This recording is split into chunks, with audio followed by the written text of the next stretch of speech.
చంద్రబాబు నాయుడు గారు రుషికొండలో 500 కోట్లు వేస్ట్ అయింది, కొండను కొట్టేశారని జగన్మోహన్ రెడ్డిని మీరు, మీ మంత్రులు, మీ ఎమ్మెల్యేలు రోజు తిట్టడం కాకుండా మీ హోమ్ మినిస్టర్ వనిత నా టార్గెట్ నాని, ఇంకొకడేమంటాడు నాది రెడ్ బుక్ ఉంది, ఎల్లో బుక్ ఉంది, బ్లూ బుక్ ఉంది, వైట్ బుక్ ఉంది, ఆ లిస్ట్ ఇంప్లిమెంట్. అందుక మీరు ఈవీఎంల ద్వారా గెలిచింది ప్రజలకు న్యాయం చేయడానిక? గుర్తుందా? పవన్ కళ్యాణ్ ఏమన్నాడు?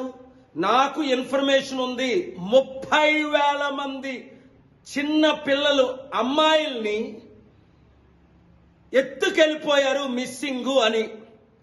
అది పవన్ కళ్యాణ్ ఇప్పుడు మీ హోమ్ మినిస్టర్ వనితాని టార్గెట్ చేసి ఈ 30,000 కుటుంబాలకి మిస్సింగ్ అయిన అమ్మాయిలు ఎక్కడున్నారు వాళ్ళని తీసుకొని రండి.